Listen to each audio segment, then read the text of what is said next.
Hey folks, I just finished washing the Bimmer because we're going racing. Orlando Speed World is having Test and Tune tonight, and I want to be there. Actually, this will be our first drag race with the new turbo setup. Let's hope I don't blow up the engine.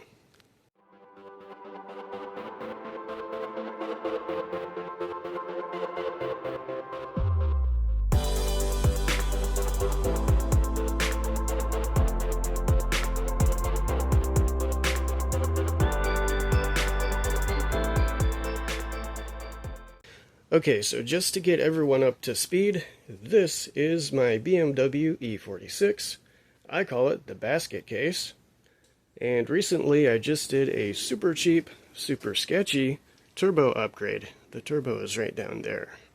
So the original plan was to do the turbo upgrade in my car in two separate phases. The first phase would basically just be a meme build, just to piss off the haters. Super cheap, super sketchy, just to prove that you can do it for cheap. Now, it's not something I would recommend because, honestly, you'll probably end up blowing up your engine. And the second phase of the turbo build would be the real turbo build, or at least what I consider to be a legit turbo build. Right now, we're still at phase 1, and here's why. So the original goal for the phase 1 turbo build was to only run about 5 or 6 psi. And the reasons for that were multiple. First of all, you wouldn't need an intercooler because you're not running very much boost. Second of all, the stock fuel pump would actually be able to supply enough fuel for that boost level, although just barely. And also, the stock mass airflow sensor would be adequate as well. So that would make the turbo upgrade really cheap and really simple. Unfortunately, things started to go wrong when I installed the cheap turbo because that turbo has an internal wastegate, and unfortunately, it does not do a very good job. So it can't maintain 5 or 6 psi. The boost just keeps creeping up and up and up. I've seen boost levels as high as almost 14 psi at wide open throttle 6,000 RPM. And at those boost levels, running no intercooler and pump gas is actually not very smart. Also, the stock fuel pump is not even close to supplying enough fuel for that power level. Also, we were maxing out the mass airflow sensor. So we had to replace the fuel pump, we needed bigger injectors, and a different mass airflow sensor. Also, at that boost level, things like the DISA valve and the evap solenoid start becoming a problem. So we had to boost-proof the DISA valve and the evap solenoid.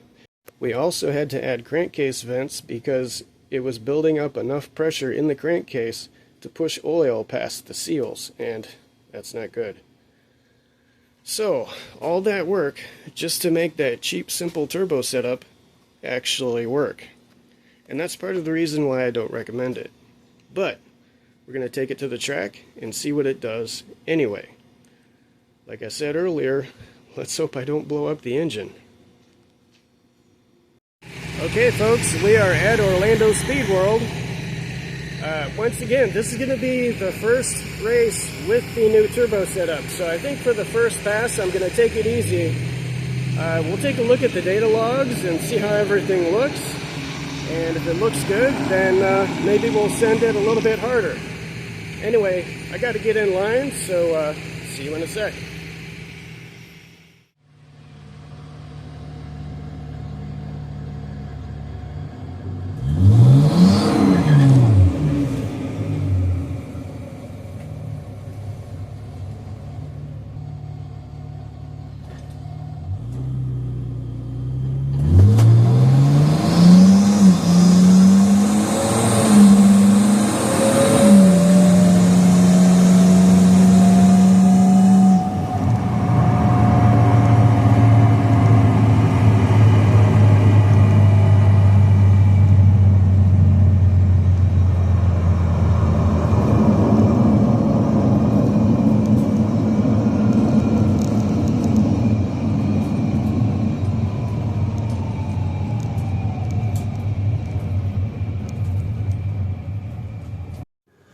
Okay, so I made a rookie mistake. I forgot to start the data log, so I have no data. All I've got is the timesheet. It's nothing special. I did not go full throttle at all, and actually I let off the gas at about the 1/8 mile mark. Okay, so next time around I need to remember to start the data log, and maybe we'll give it some more beans. See what happens. Here at the drag strip, there's always a little bit of everything. Imports, domestics, motorcycles, late models, classic cars, even trucks. Hey guys, look what's behind my car.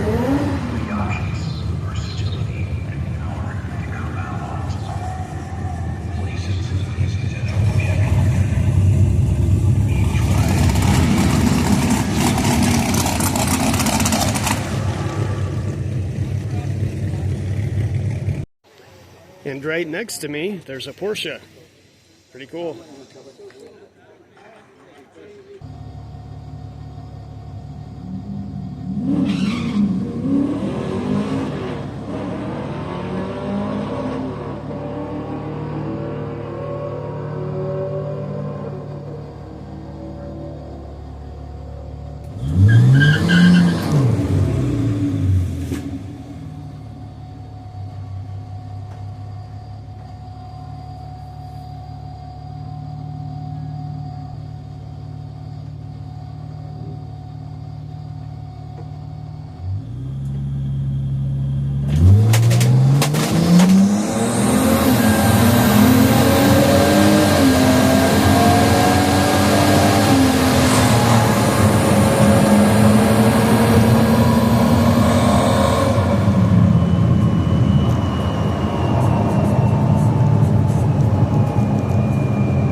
Okay, so this time around I still didn't go full throttle, but I did carry it out all the way to the 1/4 mile, and this is our fastest pass yet. We're in the 13s, and our mile an hour is a 3-digit number.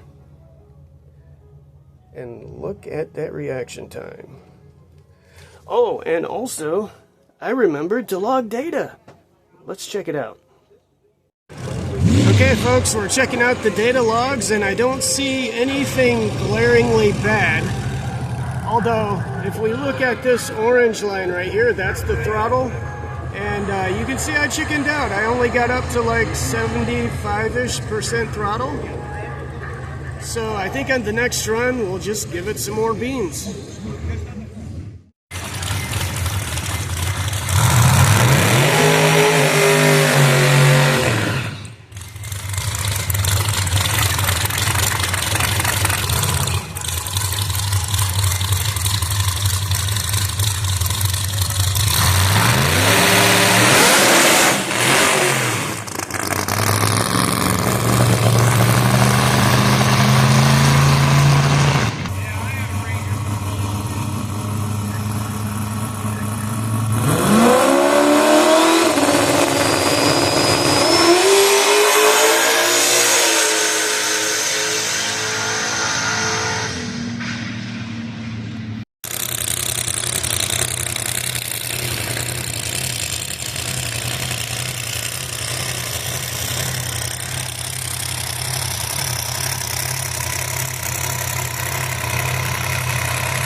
Okay, so for my third pass, one of the viewers wanted to go head to head. And this is his car. It's a Lexus LS400. And let me tell you, this car is really clean. Also, I like the wheels. Anyway, he does automotive detailing, so I guess it's no surprise his car is so clean. So like I mentioned a minute ago, on this pass, we're going to go full send. And hopefully I don't blow it up. Wish me luck.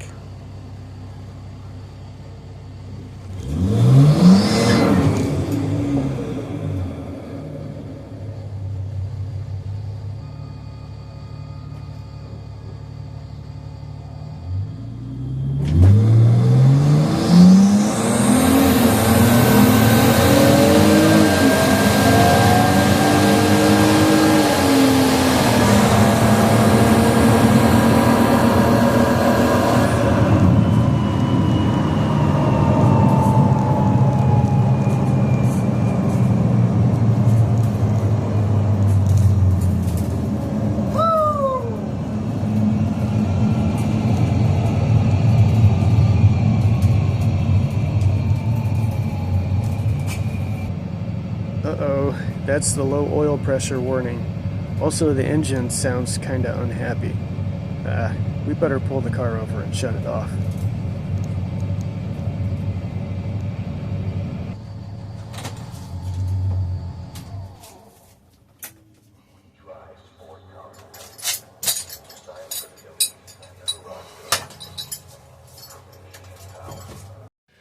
Okay, so the third run, the ET, was just a tiny bit faster than the second run, but the mile an hour was just a tiny bit slower. Apparently, it doesn't make much difference between 75% throttle and 90% throttle. Also, at the end of the run, I had a low oil pressure warning, so I had to pull over and shut it off. We're going to let it cool off a little bit, and hopefully I didn't break it.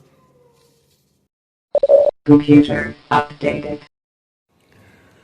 Okay, folks, it's a couple days later. Let's wrap up this video. First of all, I let the engine cool off a little bit and the oil pressure went back to normal, so that's good. However, now the engine runs rough and we've got a trouble code for the Vanos. Focus. Okay, so we'll have to look into that. Okay, so now I'd like to talk about the performance, or lack thereof, of this turbo setup. Now, with this engine running 14 psi of boost, I actually expected it to run somewhere in the mid to high 12s in the quarter mile. We actually ended up running mid 13s, which is not good. Here's why. Okay, so once again, this turbo setup does not have an intercooler. That means two things. First of all, the manifold air temperature is going to get pretty spicy. And second of all, the tune needs to be very conservative to prevent knock. So just to illustrate what I'm talking about, we have the log open here. And up top here is our manifold air temperature. I don't know if you can see it on the screen there. But during that run, the manifold air temperature got up to 121 degrees Celsius. That's hot enough to boil water. This just goes to show that when you don't have an intercooler, adding boost doesn't always add more power. You're going to quickly reach the point of diminishing returns because your manifold air temperatures are going to skyrocket.